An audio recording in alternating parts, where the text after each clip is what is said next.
وما أمروا إلا ليعبدوا إلها واحدا لا إله إلا هو سبحانه عما يشركون.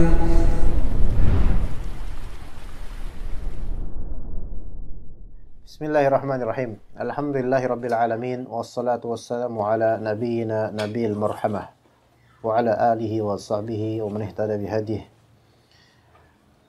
Di kitab Mental Juara ini ada pembahasan kecil di dalam pembahasan manifestasi cita-cita. Kok beda ya? Beda.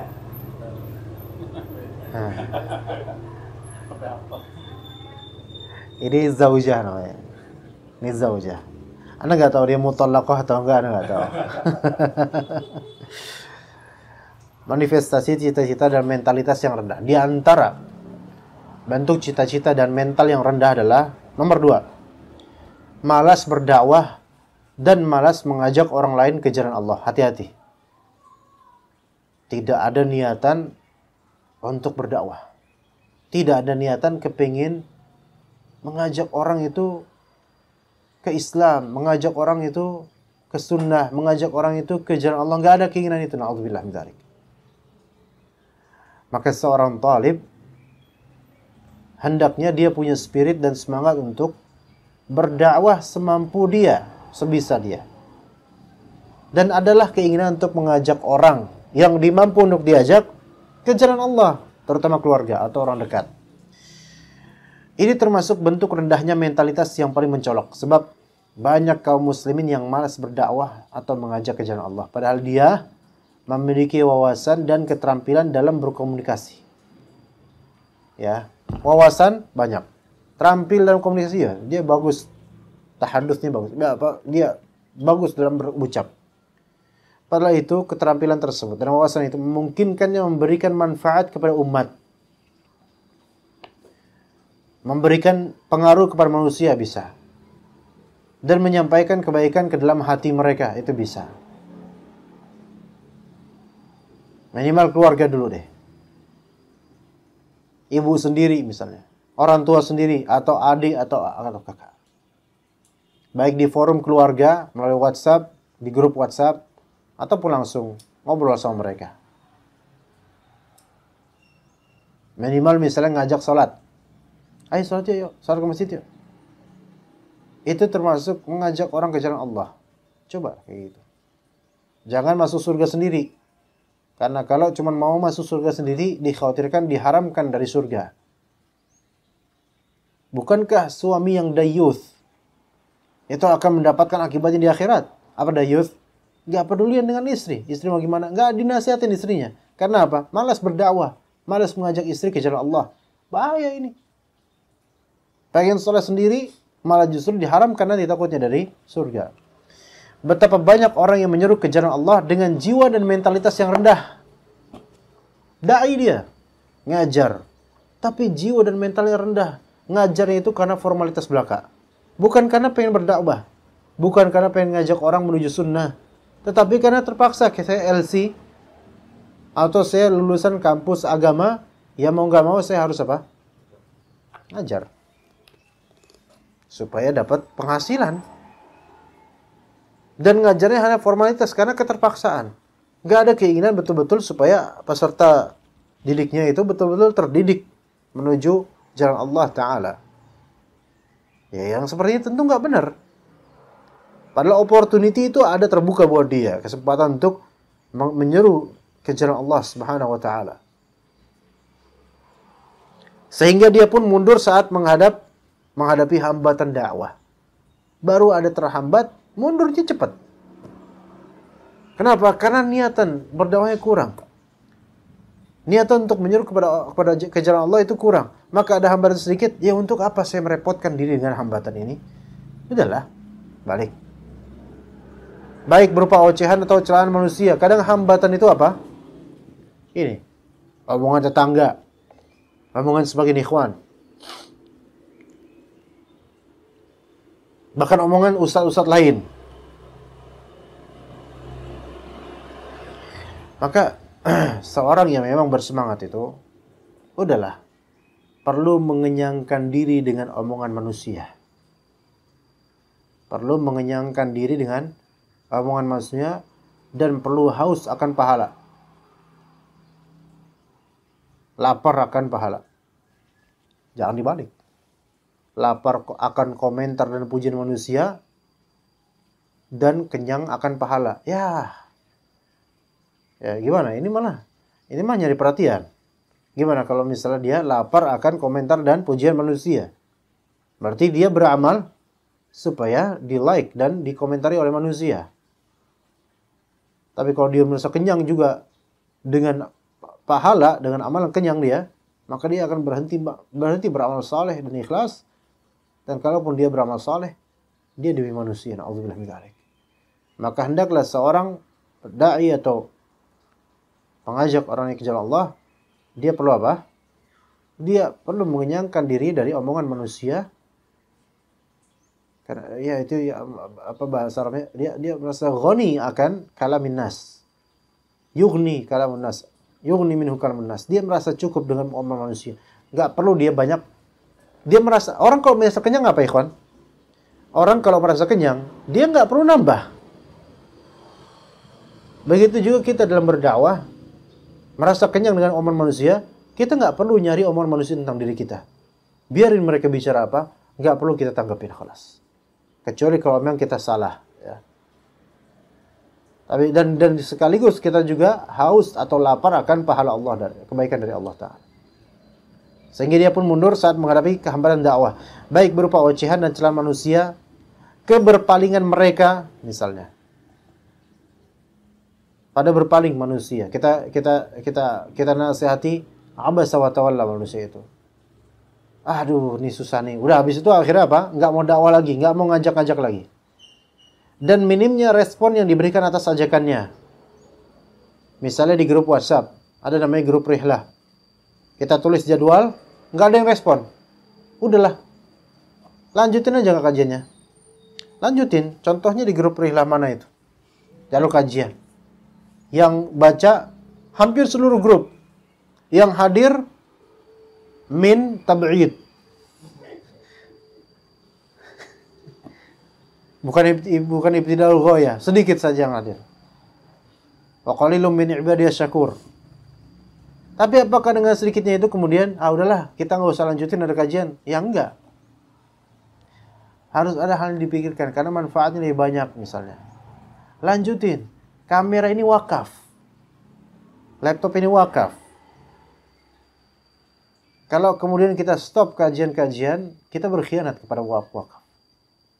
Maka harus dimanfaatkan supaya pahalanya, dan mereka mewakafkan itu kan untuk apa? Supaya dipakai dan supaya pahala mengalir. Maka selagi kita punya kesempatan, mungkin kita pakai, harus dipakai. Beda kalau misalnya buku wakaf. Buku banyak selemari, wakaf semua. Ya antum nggak wajib untuk membaca semuanya sampai ya mati duluan antum nanti. Nggak bisa. Tapi kalau hal kayak ini, antum pikirkan, oh ini wakaf. Makanya kita tetap adain. Selagi sempat, selagi mampu, selagi masih hidup gitu kan. Begitu. Ya jadi keberpalingan manusia, minimnya respon, jangan menjadikan kemudian kita berhenti dari menyeru manusia ke jalan Allah Ta'ala. Iya. Begitu juga dengan antum misalnya mungkin berdakwah di publik atau berdakwah di yayasan atau di kelas. Kalau memang ujiannya adalah anak-anak yang berpaling, susah diajar, maka jangan kemudian kita berhenti dari itu semua. Baik, maupun berbagai faktor lain yang memang harus dihadapi seorang dai. Bagaimana keadaan orang-orang seperti itu apabila dibandingkan dengan perjalanan hidup para nabi dan rasul, para ulama yang mengamalkan ilmunya, dan para dai yang mengikhlaskan amalnya? Nggak ada apa-apanya kita dengan mereka. Ya, beberapa dai senior, ya, dai yang tua sekarang, itu di masa mereka berdakwah dahulu, sampai rumahnya digerebek oleh orang-orang sesat. Sampai kemudian diusir oleh orang-orang sesat dari rumahnya. Ya, kita nggak ada apa-apanya, ikhwan. Ya, baru ada satu berpaling aja kita udah kemudian baper, kemudian udahlah saya nggak mau ikut kajian, saya nggak mau ngadain kajian lagi. Ya, nggak bisa gitu. Taib. Bagaimana pula keadaan mereka apabila dibandingkan dengan para pengusung kebatilan dan para penyeru ke jalan kesesatan yang gigih dan giat membela keburukan mereka? Kita lihat pengusung kebatilan, mereka gigih loh. Editan-editan mereka itu Masya Allah. Ya, antum lihat acara-acara podcast, ya, mulai menjamur sekarang. Apa yang mereka omongin coba ikhwan? Bermanfaat gak rata-rata? La yanfa' bal yadur. Merusak pikiran kadang-kadang. Bahkan semi porno kadang-kadang. A'udzubillah min dzalik. Tapi mereka gigih dan giat membela keburukan tersebut. Na'udzubillah min dzalik. Kita memang menyayangkan hal itu. Tapi coba kita lihat diri kita juga. Kok kita nggak segigih mereka dalam memperjuangkan kebenaran? Maka ini nggak fair, nggak seimbang. Ketika iblis itu gigih, musuhnya iblis yaitu mukminun malah malas-malasan. Gimana? Padahal mereka sama sekali tidak memperjuangkan suatu tujuan mulia. Mereka lebih gigih daripada kita. Dan mereka kadang-kadang musta'jil dan bergegas. Fastabiqus syarrat. Fastabiqus syarr mereka. Atau fastabiqus sayyiat. Mereka itu prinsipnya. Maka mereka mengejar rating demi rating untuk mendapatkan keburukan-keburukan itu. Lah kita kemudian apa? Kita musta'jil dalam doa dan kita taswif dalam beramal. Musta'jil dalam doa. Kita pengen bergegas supaya dakwah tauhid ini cepat menyeruak. Tapi taswif dalam beramal. Nanti aja deh, ntar aja. Gimana? Taswif dalam proses, tapi musta'jil dalam hasil. Gimana itu? Nggak bisa antum kayak gitu. Ya. Untuk prosesnya antum tunda-tunda. Tapi pengen dapat cepat. Ini adalah orang-orang yang hidupnya pragmatis, instan. Selesai, ini kelar, ini nggak bisa ini maju ya seperti ini. Kemudian bahkan bagaimana keadaan mereka bila dibandingkan dengan penggila kedudukan. Para pecandu asmara dan cinta. Yang rela mengorbankan apapun untuk mewujudkan keinginannya tanpa mempedulikan celaan dan kecaman orang-orang. Masya Allah. Lihat ada pemudi. Anda masih teringat ikhwan. Na'udzubillah min dzalik. Di sebuah daerah, Simo namanya. Simo, Boyolali. Kalau orang sana bilangnya bukan Simo. Simo itu orang Jakarta bilang Simo. Tapi kalau saya bilang Simo. Orang Jawa siapa yang ngomong di sini? Simo, ngomong Simo gitu. Lucu ya. Simo. Enggak ada orang Jawa di sini ya? Antum benar? Aceh. Jawa, Sunda. Nah, bisa bahasa Sunda. Nah. Ajib, Anda lihat di suatu bis. Ini tahun 2003, 2004 kayaknya. Atau 2000 berapa? Udah, berarti udah lama belasan tahun lalu. Iya, handphone masih Nokia gitu ya itu. Nokia yang katanya bisa buat ganjel truk itu. Nah, itu di bis Simo ke Salatiga, Anda pulang mau ke pesantren. Duduk di belakang, blok paling belakang. Kemudian ada dua orang berpacaran dan satu perempuannya lagi nangis dia. Duduk di depan Anda. Tapi nggak berhadapan, nggak, dia menghadap sana juga kan, duduk tempat duduk. Itu nangis perempuannya. Nggak tahu nangis kenapa. Entah nangis karena nggak dibeliin pulsa atau nangis karena apa, nggak tahu. Pulsa saat itu masih mahal, ikhwan. Atau mungkin gara-gara hamil, Anda nggak tahu. Anda nggak mau nanya juga, bukan urusan Anda ya. Terus disayang-sayang itu dia, sambil dicium ininya, keningnya, dicium pipinya. Kok nggak malu di depan Anda? Gitu loh. Dia gigih untuk meyakinkan pacarnya. Ya. Padahal itu walaupun nggak banyak orang masih mangkal di terminal, belum banyak yang datang, cuman Anda doang. Gitu. Tapi ini maksiat, dan ini orang ini gigih gitu dalam merebut hati pacarnya yang mungkin sedang nangis entah karena apa. Ya. Padahal ini dalam apa? Keburukan gitu loh. Kemudian kalau kita refleksikan ke sebagian suami, ketika istri ngambek, ketika istri nangis, suami ini nggak berusaha untuk, padahal sah ya, untuk merebut hati istrinya kembali gitu loh. Bahkan lah bodo amat lah, biarin perempuan emang nasibnya nangis udah gitu. Kadang gitu. nggak diayomin, nggak dinaungin, nggak diantengin, nggak diusap-usap, nggak disayang. Iya. Padahal mungkin saja yang salah suaminya mungkin. Maka kenapa kok yang orang-orang ini demi cinta yang palsu, mereka rela untuk betul-betul berjihad versi syaitan untuk masalah ini. Sementara yang sah suami istri malah justru bodoh amat lah. Kadang kan lelucon orang-orang tua itu, kalau udah 10 tahun nikah, 15 tahun, awal-awal nikah, apa istrinya, jangan sini, sayang, kenapa? Gitu kan ya, Masya Allah. Aduh, jangan dong, gitu kan. Nggak, itu biasanya sebelum nikah kayak gitu. Ya pas pacaran tuh, mau sayang banget, Masya Allah. Pas udah nikah agak longgar. 5 tahun mulai longgar. Udah 15 tahun, kepleset jatuh, gubrak. Mata lu kemana gitu kan. Lu jangan pakai mata namanya. Mulai beda. Syuf lihat tuh. Padahal ini malah lebih ahra. Lebih ahra tuh lebih apa namanya? Lebih pantas, lebih layak, lebih seharusnya untuk lebih romantis gitu loh. Kenapa yang malah justru orang-orang munkar malah mereka ya malah justru nggak perlu dengan celaan orang, nggak perlu kata orang, yang penting romantis gitu. Ya Masya Allah, beda. Berikut ini ucapan beberapa orang di antara golongan tersebut. Salah seorang dari mereka melantunkan syair, kecaman para pengecam memenuhi relung hatiku yang mati. Namun cinta pada sang kekasih terus bersemayam di sana, di hitamnya hatiku. Masya Allah. Sampai dia menyatakan, apakah aku menyukainya dan menyukai kecaman yang muncul karena mencintainya? Sesungguhnya kecaman karena cinta itu dilontarkan musuh-musuhnya. Dan sebagian diutarakan penyair lainnya, karena cintaku padamu, aku rasakan celaan sebagai kenikmatan. Ya Masya Allah. Karena cintaku padamu, celaan mereka adalah kenikmatanku. Jadi orang mau ngomong apa, bagiku itu adalah nikmat. Saking cintanya, dimabuk cinta.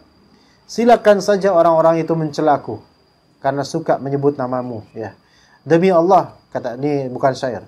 Demi Allah, termasuk suatu musibah yang besar dan kondisi yang buruk apabila Anda menjumpai para penolong dan penyuruh kebenaran itu sebagai orang-orang yang hina dan rusak, yang tidak punya kesabaran dan ketekunan, dan tidak punya kegigihan dan keuletan. Ajib kalau antum lihat dai, ustaz, orang yang seharusnya membimbing umat, terus dia futur, bengong, kemudian bingung, diem, nggak pernah mandi 3 hari habis itu, stres. Ya Allah, kok hina banget gitu loh.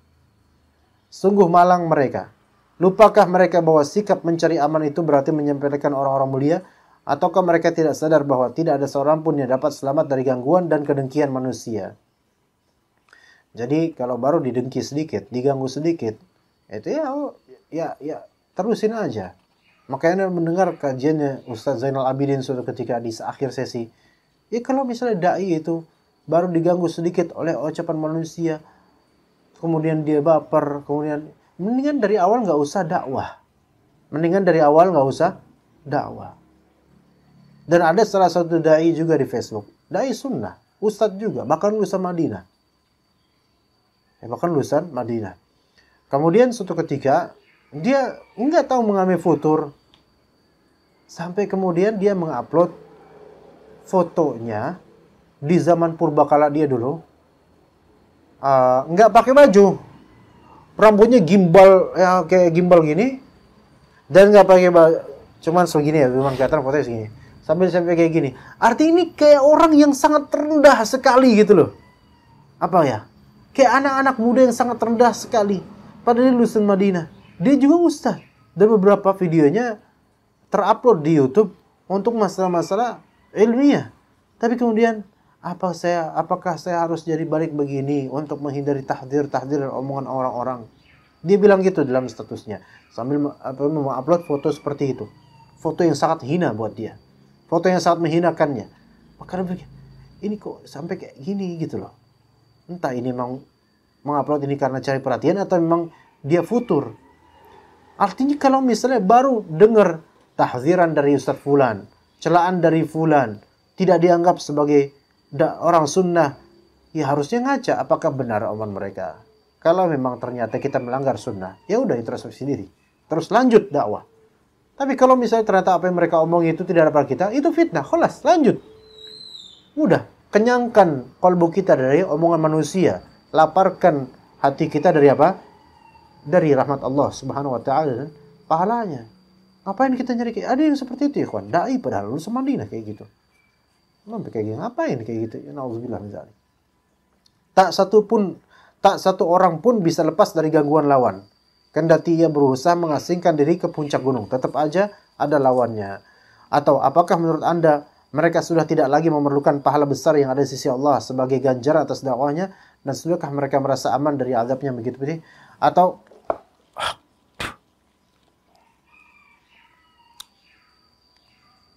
ada binatang apa yang kecil gitu? Anda lagi nafas masuk dia. Anda kan baru atau masuk dia ke dalam. Makan aja sekalian, ya, sarapan. Anda pernah kajian juga kayak gini. Ini masih mending nih. Pernah masuk, kemudian dia di tenggorokan itu ke bagian yang nggak bisa masuk ke dalam ini. Jadi dalam tuh, ada gini-gini terus pas kajian tuh. Pernah kayak gitu. Kemudian yang ini insya Allah. Dah, ente masuk aja ke perut dah. Udah mati kali. Atau apakah mereka pura-pura lupa dengan janji Allah yang benar? Yaitu bahwa hasil yang baik hanya dapat diraih dengan ketakwaan. Dan hasil ini akan dipersembahkan kepada orang-orang yang bertakwa. Dan bahwasanya Allah akan menolong siapa saja yang meminta pertolongan kepadanya. Membantu siapa saja yang membantu agamanya. Jadi ikhwan, hati-hati dengan futur dalam berdakwah. Boleh jadi langsung futurnya domplang banget sampai nol. Boleh jadi di antara sebabnya adalah pertama, dia itu selama ini menyeru kebaikan bukan karena Allah. Tapi barometernya manusia suka apa enggak? Memuji atau enggak? Atau duitnya ada atau enggak? Kalau enggak ada udah futur khalas. Seandainya kita ini berdakwah dan menyuruh kepada kebaikan karena Allah, maka apa yang di dunia ini enggak ada artinya. Enggak begitu bernilai buat kita. Ya insya Allah seperti itu. Ya, Allah Ta'ala memberikan apa saja yang berada di sisinya, serta menyertainya dengan penyertaan khusus yang mendatangkan pertolongan, dukungan, penjagaan, dan bimbingan baginya. Allah Ta'ala berfirman, wal aqibatu littaqwa, dan akibat yang baik itu adalah bagi orang yang bertakwa. Allah berfirman, in tansurullaha yansurkum wa yuthabbit aqdamakum. Jika kalian menolong agama Allah, niscaya Dia akan menolongmu dan meneguhkan kedudukanmu. Innallaha ma'al ladzina taqaw wal ladzina hum muhsinun. Sesungguhnya Allah Ta'ala beserta orang-orang bertakwa dan beserta orang-orang yang berbuat kebaikan. Taib, insyaAllah cukup sampai sini kajian kita untuk Metal Juara. Semoga yang sedikit ini bermanfaat buat anda dan juga antum. Jazakumullah khairul jaza atas kehadiran antum semua. Barakallahu fi ulumikum wa fi awqatikum jami'an. Wa sallallahu ala nabiyina Muhammad wa ala alihi wa sahbihi ajma'in. Subhanakallahumma bihamdika. Asyhadu an la ilaha illa anta astaghfiruka wa atubu ilaik. Assalamualaikum warahmatullahi wabarakatuh.